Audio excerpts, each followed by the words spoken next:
Hello and welcome to LNP's The Huddle. I'm Tim Gross, joined here by John Walk and our staff leader in picks, Laura Thompson.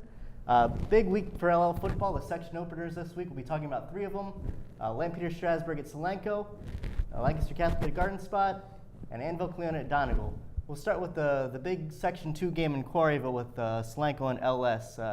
What do you guys think about that one? This is the one everybody is on the fence about. I was at the Lampeter Strasburg game last week. I think the Pioneers are really starting to finally click. They're hitting on all cylinders. The only question mark so far for the Pioneers is whether or not they can stop the run game. I think we learned the answer to that question this week, and I think the answer is going to be no. I'm taking Solanco. How about you, Laura? Well, if a team could be guaranteed wins on the enthusiasm of its fan base, Solanco might never lose again. I think it was nearly 650 people got out the vote for this game of the week. And I think the majority of them were probably from the southern end. That said, I was going back and forth on this one. I honestly like both teams. And the Pioneers, you know, they can do big yardage plays, they can do sustained drives. And they have Bear Shank, which is, you know, he's an incredible young man, an incredible athlete. But you've got to get behind Solanco's work ethic. And, you know, Noah McCardle showed up to produce an incredible game last week. He had 3 touchdowns. And honestly, I think my choice is Solanco as well. I think they're going to go to 4-0 this week. I'm going to go with you guys. I think Solanco's run game is strong. They're physical. I think they're going to give LS a lot of problems up front. Moving on to Anvil at Donegal. Game in Section 3. John, how do you see that one playing out? In last year's game, remember this went to OT, won by Anvil Cleona by a final score of 42-41. It might be a little bit similar this week. I think it's going to be close.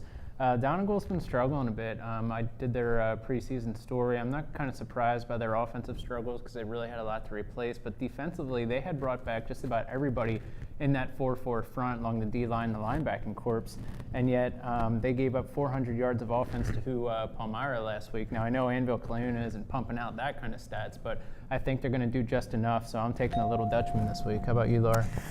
I would have to agree with that. I mean, I think obviously the Indians want to snap out of their slide. They've lost 2 games, but I don't think this is the week that they're going to do it. Donegal ground crew, they're averaging about 200 yards a game, I think. But last week, in losing to Palmyra, their defense gave up 409 yards. So, you know, they have to compete with Adam Fox for AC, and, you know, he's got 344 yards.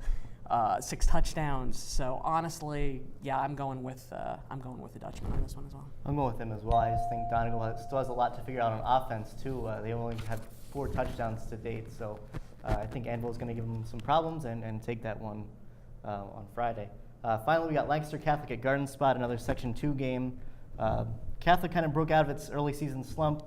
John, do you think they have enough to beat the Spartans? Yeah, Catholics had a really tough schedule the first 2 weeks. They played a really good Dallastown team, a pretty good Governor Mifflin squad. These teams are about even in the amount of points that they've given up, whereas offensively, Lancaster Catholic scored about half the amount of points that Garden Spots has put up. So I'm taking the Spartans this week. I think it's going to be close, though.